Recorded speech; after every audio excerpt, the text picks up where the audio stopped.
أعوذ بالله من الشيطان الرجيم. بسم الله الرحمن الرحيم. السلام علیکم ورحمۃ اللہ وبرکاتہ۔ وعلیکم السلام ورحمۃ اللہ وبرکاتہ۔ سورۃ الزمر آیت نمبر 22 سے 26۔ ان الحمد للہ والصلاة والسلام علی رسول اللہ اما بعد۔ اعوذ باللہ السمیع العلیم من الشیطان الرجیم من ہمزہ ونفخہ ونفثہ۔ افمن شرح اللہ صدرہ للاسلام فهو على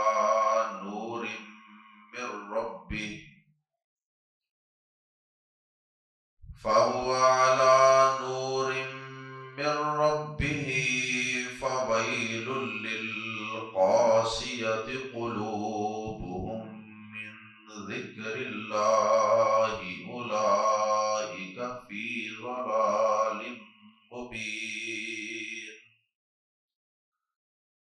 الله نزل أحسن الحديث كتابا متشابها مثاني تقشعر منه جلود الذين يخشون ربهم ثم تلين جلودهم وقلوبهم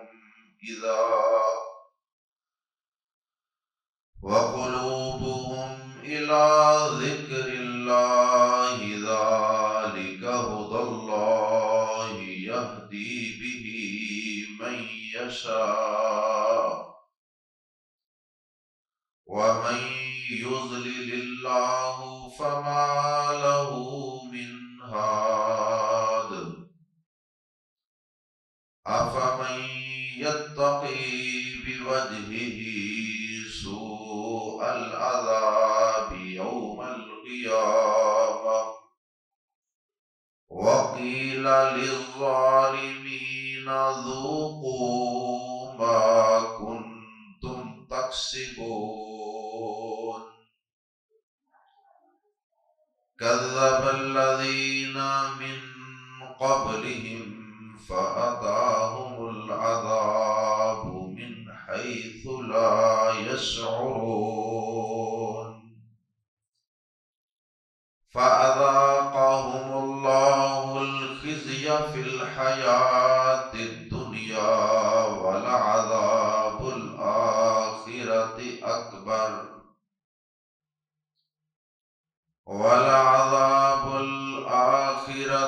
أكبر لو كانوا يعلمون۔ آیات زیر تفسیر میں اللہ رب العزت نے کئی ایک مضامین بیان فرمائے ہیں۔ سب سے پہلی آیت مبارکہ میں اللہ رب العزت نے یہ بات بتائی اور سمجھائی ہے کہ مومن اور کافر برابر نہیں ہو سکتے۔ ایک وہ شخص جسے اللہ اس کے اپنے ذوق شوق اور اس کی کوشش کی وجہ سے اللہ اسلام قبول کرنا اس کے لیے آسان کر دیتا ہے، اللہ اس کے سینے کو اسلام کے لیے کھول دیتا ہے، اس کے دل کو اسلام کے لیے اللہ اور اس کے نبی کے فرامین کے لیے نرم کر دیتا ہے۔ اور ایک وہ شخص کے جس کا دل پتھر کی طرح سخت ہے اور وہ اسلام کے لیے، ایمان کے لیے اور قرآن کے لیے اپنے دل میں تنگی محسوس کرتا ہے، اللہ پاک سب سے پہلی آیت مبارکہ میں یہ بات سمجھا رہے ہیں کہ یہ دونوں ہرگز برابر نہیں ہو سکتے۔ آئیے پہلی آیت مبارکہ کو قرآن مجید کے الفاظ میں پڑھتے ہیں اور پھر اگلی آیات کی طرف بڑھتے ہیں۔ آفا تو کیا، من وہ شخص، شارح اللہ اللہ نے کھول دیا، شارح کھول دیا۔ حضرت موسیٰ علیہ السلام نے بھی یہی دعا کی تھی نا، اور رب اشرح لی صدری، اے اللہ میرے سینے کو کھول دے، ایکسپینڈ کر دے، اس میں وسعتیں اور آسانیاں پیدا کر دے۔ فرمایا آفا تو کیا، من وہ شخص، شارح اللہ اللہ نے کھول دیا، صدرہ اس کا سینہ، للاسلامی اسلام کے لیے، کیونکہ انسان کا دل انسان کے سینے میں ہوتا ہے، للاسلامی اسلام کے لیے۔ تو کیا وہ شخص جس کا سینہ اللہ نے اسلام کے لیے کھول دیا، یعنی اس کے سینے میں اسلام کی محبت پیدا کر، اسلام پر عمل کرنا اس کے لیے آسان کر دیا، فا تو یا پھر ہوا وہ شخص، علی نور ایک روشنی پر ہے، من ربہ اپنے رب کی طرف سے، پھر وہ شخص اپنے رب کی طرف سے ایک روشنی پر ہے، یعنی اللہ کی طرف سے اترنے والی جو وحی ہے یا جو نور بصیرت ہے، اس روشنی کی روشنی میں وہ چل رہا ہے۔ اللہ اکبر۔ تو جس شخص کا سینہ بھی اللہ اسلام کے لیے کھول دے اور اسے اللہ پاک اپنی طرف سے ایک خاص نور اور ایک روشنی، نور ہدایت اور نور بصیرت عطا فرما دے، تو کیا وہ شخص، اب یہ پہلا جملہ یہ مبتدا ہے، یعنی اس سے جملے کا آغاز ہو رہا ہے، لیکن اس کی آگے ایک خبر ہونی تھی، وہ خبر یہاں محذوف ہے، حذف کر دی گئی ہے۔ اور یہ قرآن مجید میں اور عربی زبان میں یہ اسلوب عام استعمال ہوتا ہے کہ کچھ باتیں جو خود بخود سمجھ میں آ رہی ہوتی ہیں ان کو حذف کر دیا جاتا ہے اور وہ اگلے جملے سے سمجھ بھی آ رہی ہوتی ہے، جیسے اللہ پاک نے اگلے جملے میں یہ بات بیان فرمائی، فا تو یا پس، ویل ہلاکت ہے، للقاسیتی ان کے لیے، لفظ لی کے لیے، کن کے لیے، القاسیتی سخت ہیں، قلوبہم جن کے دل، من ذکر اللہ اللہ کی یاد سے، پس ان کے لیے ہلاکت ہے جن کے دل اللہ کی یاد کی طرف سے سخت ہیں۔ اللہ اکبر۔ اولئک یہ لوگ، فی ضلال مبین صریح گمراہی میں ہے، واضح قسم کی گمراہی میں۔ تو یہ تو آخری جملے ہیں دو، ان میں اشارہ ہے کافروں کی طرف کہ جن کے دل سخت ہو چکے ہیں، وہ اپنے دلوں میں اللہ کا پیغام، اللہ کی دین کی باتیں اور اسلام کی باتیں اور ایمان کی باتیں وہ داخل ہی نہیں ہونے دیتے، اپنی ضد، تعصب، ہٹ درمی کی وجہ سے۔ تو اب یہ جو آخری دو جملے ہیں ان سے پتہ چل رہا ہے کہ وہ جو درمیان میں ایک خبر اور ایک جملہ حذف ہے وہ کون سا ہے۔ دوبارہ سنیے پہلا جملہ، افمن شرح اللہ صدرہ للاسلام فہو علی نور من ربہ، تو کیا وہ شخص جس کا سینہ اللہ نے اسلام کے لیے کھول دیا ہے اور وہ اپنے رب کی طرف سے ایک روشنی پر ہے، تو کیا وہ شخص، اور آگے جو جملہ حذف ہے یا خبر حذف ہے وہ کیا ہے، وہ حذف یہ ہے کہ کیا یہ شخص جس کا سینہ اللہ نے اسلام کے لیے کھول دیا، کیا یہ کسی سخت دل، سنگ دل کافر جیسا ہو سکتا ہے؟ یقیناً یہ نرم دل والا، یہ چوڑے سینے والا، اسلام کو قبول کرنے والی سوچ رکھنے والا، یہ مومن اس سنگ دل، سخت دل، تنگ سینے والے، تنگ سوچ والے کافر جیسا نہیں ہو سکتا۔ اور یہ مضمون اللہ پاک نے قرآن مجید میں اور بھی مقامات پہ بیان کیا، بالخصوص سورۃ الانعام آیت نمبر 125 میں اللہ پاک نے یہ مضمون بڑی تفصیل سے بیان کیا۔ اللہ اکبر۔ اللہ پاک ہمیں دلوں کی ایسی سختی سے محفوظ فرمائے جو ایمان اور اسلام اور اللہ اور اس کے رسول کے احکامات کو قبول کرنے میں رکاوٹ بن جاتا۔ تو یہ دونوں برابر نہیں ہو سکتے، ایک مومن ہے، ایک کافر ہے، ایک فرما بردار ہے اور ایک نافرمان اور باغی ہے، ایک کا انجام اچھا ہے جنت کی شکل میں اور ایک کا انجام برا ہوگا جہنم کے عذابوں کی شکل۔ اس کے بعد اللہ پاک نے اگلی آیت میں تذکرہ فرمایا اپنی کتاب قرآن مجید کا اور اپنے کلام کا کہ میں نے سب سے بہترین کلام اور سب سے بہترین بات نازل فرمائی۔ گویا کہ اللہ کی بات سے بہتر کسی کی بات نہیں ہو سکتی، اللہ کے کلام سے بہتر کسی کا کلام نہیں ہو سکتا۔ تو اللہ پاک نے یہ بات بیان فرمائی کہ میں نے سب سے اچھی بات نازل فرمائی ہے، مجھ جیسی کسی کی بات نہیں ہو سکتی۔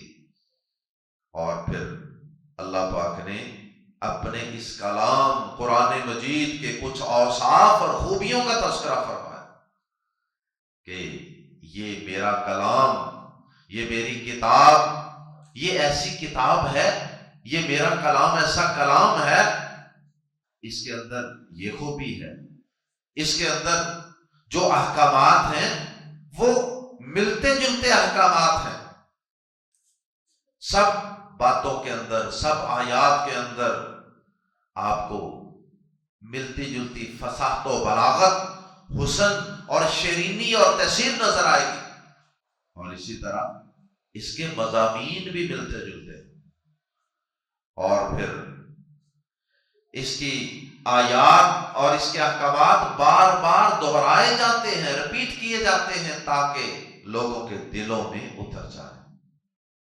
اور پھر ایک بہت بڑی خوبی اللہ پاک نے اپنے کلام کی یہ بیان فرمائی کہ اس سے ایمان والوں کے رونگٹے کھڑے ہو جاتے ہیں، ان کے دل ڈر جاتے ہیں اور ان کے رونگٹے کھڑے ہو جاتے ہیں جب وہ اس میں اللہ کے کلام کی ہیبت کو سنتے ہیں، اللہ پاک کے عذابوں کی سختی کو سنتے ہیں، اور ان کے دل اللہ کے ذکر کے لیے، اللہ کی بات اور اس کے کلام کو سننے کے لیے نرم ہو جاتے ہیں۔ آئیے قرآن مجید کے الفاظ میں پڑھتے ہیں اللہ کے کلام کی کچھ صفات اور خوبیاں۔ اللہ نے نزلہ نازل فرمائی ہے، انزلہ کی بجائے نزلہ، دونوں میں فرق ہے۔ انزلہ عموماً بارش وغیرہ کے لیے استعمال ہوتا ہے کہ وہ بہت تیزی سے برس جاتی ہے، لیکن اللہ کی کتاب، اللہ کا کلام قرآن مجید، یہ تقریباً 23 سال کے عرصے میں اللہ پاک نے اپنے پیارے نبی کے قلب اطہر پر آہستہ آہستہ کر کے، تھوڑا تھوڑا کر کے نازل فرمایا۔ اس لیے انزلہ کی بجائے نزلہ، اور نزلہ میں تدریج پائی جاتی ہے، آہستہ آہستہ، تھوڑا تھوڑا کر کے، حالات کے مطابق، ضرورت کے مطابق نازل فرمایا۔ اللہ نے نزلہ نازل فرمائی احسن، احسن کا معنی ہوتا ہے سب سے اچھی، دی بیسٹ۔ ایک حسن ہوتا ہے اچھا، اور ایک ہوتا ہے احسن۔ احسن الحدیث، حدیث کا مطلب ہوتا ہے بات یا نئی چیز۔ احسن الحدیث، سب سے اچھی بات۔ ویسے تو اصطلاحی طور پہ نبی صلی اللہ علیہ وسلم کی باتوں کے لیے حدیث کا لفظ استعمال ہوتا ہے، لیکن اللہ پاک کی کلام قرآن مجید بھی حدیث ہے اس آیت کی روشنی۔ قرآن مجید کو بھی حدیث کہا گیا ہے، بلکہ اسے احسن الحدیث کہا گیا ہے، سب سے اچھی بات۔ اللہ نزل احسن الحدیث، اللہ نے سب سے اچھی بات نازل فرمائی۔ اللہ سے بہتر کسی کی بات اور کسی کا کلام ہو ہی نہیں سکتا۔ اور ضمناً یہ بات بھی پتہ چلی کہ اللہ پاک کلام فرماتے، اللہ پاک یہ کلام، یہ اللہ پاک کی ایک صفت ہے۔ یہ قرآن مجید مخلوق نہیں ہے، بلکہ یہ اللہ پاک کی ایک صفت ہے، اور اللہ کی صفت کو کبھی فنا نہیں ہے۔ اللہ نزل احسن الحدیث، اللہ نے سب سے اچھی بات نازل فرمائی ہے۔ اور آگے پھر اس کی کچھ صفات، کتاباً، ایسی کتاب، اللہ کی اچھی اچھی باتیں وہ اس قرآن کتاب کی شکل میں ہے نا، اس لیے فرمایا کتاباً، ایسی کتاب، متشابہن، جو آپس میں ملتی جلتی ہے۔ یہاں یہ متشابہن ملتی جلتی کے معنی میں، جس طرح جنت کے پھلوں کا ذکر ہے سورۃ البقرہ میں کہ انہیں رزق دیا جائے گا اور ملتا جلتا ہوگا، ایسا لگے گا کہ یہ تو پہلے بھی کھایا، لیکن غور کرنے پر پہلے اور بعد والے پھل میں کچھ نہ کچھ فرق بھی ہوگا۔ تو اسی طرح اللہ پاک کی آیات بظاہر لگتا ہے کہ 2 3 4 مقامات بھی ایک جیسی آیات ہیں اور وہ ملتی جلتی ہیں، لیکن باریکی سے اور توجہ سے غور کیا جائے تو ہر مقام پہ تھوڑا تھوڑا فرق بھی ہوگا، کوئی نیا نقطہ ملے گا۔ کتاباً متشابہن، ایسی کتاب جو آپس میں ملتی جلتی ہے، یعنی جس کے مختلف مقامات آپس میں ملتے جلتے ہیں، کنسسٹنٹ بک، کتاباً متشابہن کنسسٹنٹ بک۔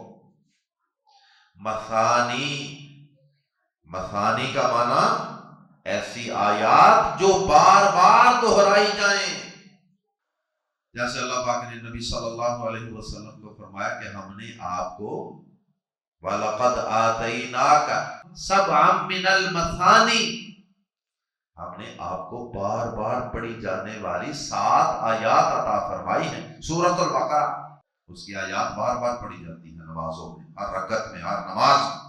اللہ تو انہیں سبعًا من المثانی کہا۔ مثانی کا معنی بار بار دہرائی جانے والی، بار بار ریپیٹ کی جانے والی۔ تو اس کتاب قرآن مجید میں بہت سے احکامات، عقائد، بنیادی باتیں، نماز کے احکامات، وہ بار بار ریپیٹ ہوتے ہیں، بار بار دہرائے جاتے ہیں۔ مزید اس کتاب کی یہ خوبی ہے، تقشعر، رونگٹے کھڑے ہو جاتے ہیں۔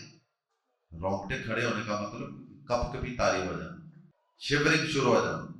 تقشعر، رونگٹے کھڑے ہو جاتے ہیں، منہو، اس کتاب سے، اس کی آیات سے، جلود، جلد کی جمع، جلود کھالوں، کس کے رونگٹے کھڑے ہو جاتے ہیں؟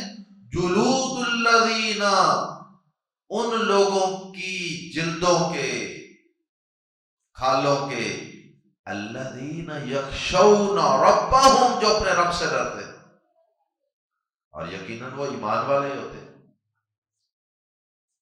تو جن لوگوں کے دلوں میں اپنے رب کا ڈر ہوتا ہے، رب سے ملاقات اور اس کے سامنے اپنی زندگی کا حساب و کتاب دینے کا ڈر، خوف ہوتا ہے نا، ان کی جلدوں کے رونگٹے کھڑے ہو جاتے ہیں اللہ کی آیات کو سن کر اور اس کے عذابوں کی ہولناکیاں سن کر۔ تقشعر منہ جلود الذین یخشون ربہم ثم تلین، پھر نرم ہو جاتے ہیں، جلودہم، ان کی کھالیں، وقلوبہم اور ان کے دل، پھر ان کی کھالیں یعنی پوری چمڑی، پورا جسم اور ان کے دل یہ نرم پڑ جاتے ہیں، اتنے نرم ہو جاتے ہیں کہ جو اللہ کی بات آئے وہ ان کی چمڑی سے اور ان کے دل کے اندر پیوست ہو جاتی ہے، ان کی چمڑی کے اندر سے جذب ہو جاتی ہے اور ان کے دلوں کے اندر ابساط ہو جاتی ہے، دل قبول کر لیتے ہیں۔ ورنہ جو سخت دل کافر ہوتے ہیں ان پر تو قرآن مجید کی آیات اثر ہی کوئی نہیں کرتی، اور ان کے تو جسم اور ان کے دل اللہ کی آیات کو قبول کرنے کے لیے تیار ہی نہیں ہوتے۔ تو یہ اللہ سے ڈرنے والے جو مومن ہوتے ہیں نا، ان کی جلدوں کے رونگٹے کھڑے ہو جاتے ہیں، پھر وہ نرم ہو جاتی ہیں، دل نرم ہو جاتے ہیں، الی ذکر اللہ، اللہ کے ذکر کی طرف، یعنی اللہ کے ذکر کے لیے، اللہ کی یاد کے لیے۔ قرآن مجید بھی اللہ کا ذکر ہے نا، تو اللہ تعالیٰ کے ذکر کے لیے یہ ساری چیزیں نرم ہو جاتی ہیں۔ اللہ ہمیں بھی دلوں کی ایسی نرمی عطا فرما دے۔ ذالک ھدی اللہ، یہ اللہ کی ہدایت ہے۔ یہدی، وہ ہدایت دیتا ہے، بھی، جس کے ساتھ، من یشاء، جسے وہ چاہتا ہے۔ یہ اللہ کی ہدایت کی وجہ سے کہ اللہ پاک نے انہیں اپنا یہ ڈر، یہ ہیبت، یہ روب، یہ دبدبا عطا فرمایا کہ جس سے رونگٹے کھڑے ہو جاتے ہیں، جس سے دل نرم ہو جاتے ہیں۔ اور اللہ تعالیٰ اپنی ہدایت میں سے جس کو چاہتا ہے یہ ہدایت دیتا ہے، اور اللہ پاک نے یہ ضابطے مقرر کر رکھے ہیں کہ وہ عدل و انصاف کے مطابق جو اس ہدایت کا حقدار ہوتا ہے، جس کے اندر قبول ہدایت کی استعداد ہوتی ہے، یہ صفات ہوتی ہیں، وہ اس اہل ہوتا ہے کہ اسے ہدایت دی جائے، اللہ اسے ضرور ہدایت دیتے ہیں۔ جو ہٹ درم ہو، ضدی ہو، اللہ پاک پھر اسے ہدایت نہیں دیتے، جو خود ہدایت نہیں پانا چاہتا۔ وَمَن يُضْلِلِ اللَّهُ، اور جسے اللہ گمراہ کر دے اپنے اصول و ضوابط کے مطابق۔ اللہ نے کچھ اصول و ضوابط مقرر کیے کہ ہدایت کسے دینی ہے اور گمراہ کسے کرنا ہے، اور اگر اللہ اپنے ضابطوں کے مطابق کسی کو گمراہ کرنے پر آ جائے، فَمَا لَهُ، تو کوئی نہیں اس کے لیے، من ہادٍ، ہدایت دینے والا۔ یہ ہادیون تھا سب، تو اسے کوئی راہ راست پر لانے والا نہیں ہے۔ جسے اللہ گمراہ کر دے اسے کوئی پیغمبر بھی راہ راست پر نہیں لا سکتا۔ اور آخری 3 آیات میں اللہ رب العزت نے انبیاء کرام کی تکذیب کرنے والوں کو ڈرایا ہے، انہیں جھنجھوڑا ہے، اور انہیں ان کا برا انجام یاد دلایا ہے۔ نہ مانو ہمارے پیغمبر کو، نہ مانو ہماری کتاب کو، نہ مانو، نہیں مانتے تو افمن، تو کیا وہ شخص جو یتقی، بچے گا، بسات وجہ ہی، اپنے چہرے کے، سوء العذاب، بدترین عذاب سے، یوم القیامت، قیامت کے دن۔ یہ مبتدا ہے۔ کیا وہ شخص جو قیامت کے دن اپنے چہرے کے ساتھ بدترین عذاب سے بچے گا؟ اب آگے ایک بات حذف کر دی، جس طرح پچھلی آیت میں وضاحت گزری ہے، آگے خبر حذف کر دی۔ تو کیا وہ شخص جو قیامت کے دن اپنے چہرے کے ساتھ بدترین عذاب سے بچے گا، کیا وہ جنت کی نعمتوں سے لطف اندوز ہونے والے کی طرح ہو سکتا ہے؟ لیکن اگلا جملہ حذف کر دیا گیا، اور مراد یہ ہے کہ یقیناً یہ اس جیسا نہیں ہو سکتا، یہ برابر نہیں ہو سکتے۔ اللہ اکبر، یہ کافروں کے، تکذیب کرنے والوں کے عذاب کی طرف اشارہ ہے کہ وہ شخص جو قیامت کے دن اپنے چہرے کے ساتھ بدترین عذاب سے بچے گا. کیا مطلب؟ دنیا میں تو انسان کو اگر کوئی سامنے سے گرم لو آئے، کوئی مٹی آئے، کوئی بھی سامنے سے تکلیف دہ چیز آئے تو انسان اپنا بچاؤ کیسے کرتا ہے؟ اپنے ہاتھوں کے ساتھ آگے ہاتھ کر لیتا ہے اور اپنے چہرے کو جو سب سے حساس ہوتا ہے اسے بچا لیتا ہے. لیکن قیامت کے دن تو مجرموں کے ہاتھ اور پاؤں بندھے ہوئے ہوں گے. ان کو جکڑا کیا ہوگا؟ اس لیے ہاتھوں کے ساتھ تو یہ اپنے چہرے کو عذاب سے نہیں بچا سکیں گے، تو گویا کہ پھر عذاب سیدھا ان کے چہروں پر ہی پڑے گا. یہ ایک قسم کی طنز بھی ہے کہ یہ اپنے چہروں سے عذاب کو بچائیں گے.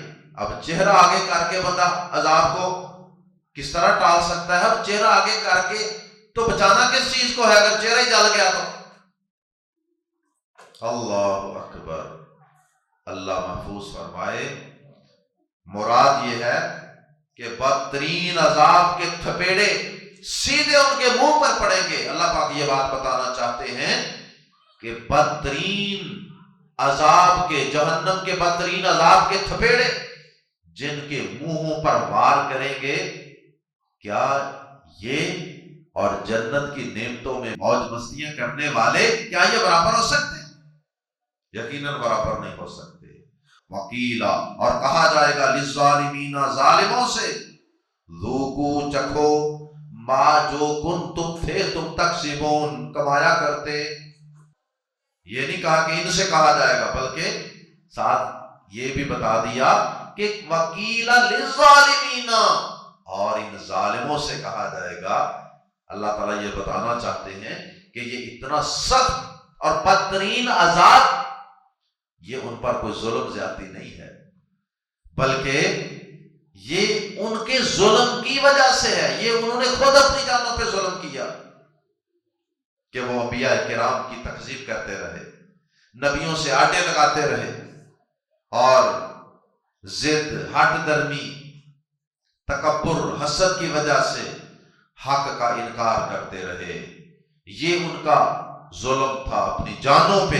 اس ظلم کی وجہ سے کہا جائے گا اے ظالموں، ذوقوا ما کنتم تکسبون، چکھو جو تم کمایا کرتے تھے، اپنے اعمال کی کمائی کا بدلہ چکھو. اور اس کے بعد اللہ پاک نے اگلی آیت میں ان کافروں کو تنبیہ کی ہے، ان کو ڈرایا ہے، مکہ کے کافروں کو، کہ تم سے پہلے بھی کئی قومیں گزری ہیں نا، تو انہوں نے بھی نبیوں کو جھٹلایا تھا. پھر ان کا کیا انجام بنا تھا؟ فرمایا کذب الذین، جھٹلایا ان لوگوں نے، من قبلہم، جو ان سے پہلے تھے، قوم عاد، ثمود، قوم شعیب وغیرہ. تو عطا آیا ہم ان پر، العذاب، عذاب، من حیث، جس جگہ سے لا یشعرون، وہ سوچتے بھی نہیں تھے. پھر ان پر وہاں سے عذاب آیا تھا جہاں سے ان کا وہم و گمان بھی نہیں تھا. کسی پر زلزلہ، کسی پر پتھروں کی بارش، اور کسی کو زوردار چیخ نے ہلاک کر دیا، کسی کو پانی میں غرق کر دیا گیا. فَأَذَاقَ، بس چکھائی، ہم انہیں، اللہ نے، الخزی، رسوائی، فی الحیات الدنیا، دنیا کی زندگی. بس اللہ نے انہیں دنیا کی زندگی میں رسوائی چکھائی، ذلیل و رسوا کر دیا. والا عذاب الآخرتی اکبر، واو اور لام زبر لا، یقیناً عذاب الآخرتی، آخرت کا عذاب، اکبر، سب سے بڑا. اور آخرت کا عذاب تو سب سے بڑا ہے. دنیا کے عذابوں کی تو اس کے ساتھ کوئی ریزمبلنس، کوئی مشابہت، کوئی جوڑ بنتا ہی نہیں، کوئی نسبت بنتی نہیں ہے. اگر ان قوموں پر دنیا میں آنے والے اللہ کے عذاب اتنے ہولناک اور خوفناک تھے، تو پھر قیامت کے دن کا عذاب وہ کتنا بڑا ہوگا، وہ کتنا شدید ہوگا. اللہ اس سے محفوظ فرمائے۔ لو کانو، کاش وہ ہوتے، یعلمون جانتے، کاش وہ جانتے ہوتے کہ اللہ کے عذاب کتنے شدید ہیں، اللہ کے عذاب کتنے سخت ہیں، اللہ کی طاقتیں اور قوتیں کس قدر زیادہ ہیں، اور دنیا میں جو رب اتنے سخت عذاب دینے پر قادر ہے تو وہ قیامت کے دن پھر کتنے سخت عذابوں سے دوچار کر سکتا ہے۔ کاش کہ یہ لوگ اس چیز کو جانتے ہوتے۔ اور ویسے یہاں ایک سوال پیدا ہوتا ہے کہ جانتے تو بہت سے لوگ ہیں کہ جہنم کا عذاب بڑا سخت ہوگا، لیکن اس کے باوجود عمل وہ نہیں کرتے، اللہ کی نافرمانیاں نہیں چھوڑتے، نماز نہیں پڑھتے، قرآن نہیں سیکھتے، حرام سے نہیں بچتے۔ اس کا مطلب یہ ہوا کہ حقیقت میں علم ہے ہی وہ کہ جس پر انسان عمل کرے۔ جو شخص جانتا تو ہے لیکن اس جاننے کے بعد کے مطابق عمل نہیں کرتا نا، وہ در حقیقت جاہل ہے، اللہ کی نظر میں وہ عالم ہے ہی نہیں، وہ جانتا ہے ہی نہیں۔ اللہ ہم سب کو ایسا علم عطا فرما دے کہ جس علم کے بعد ہم حقیقت میں اللہ کے عذابوں سے ڈر جائیں اور قیامت کے دن اللہ کے سامنے جواب دینے سے ڈر جائیں اور اپنے اعمال کو درست کر لیں۔ سبحانک اللہم و بحمدک، اشہد ان لا الہ الا انت، استغفرک و اتوب الیک۔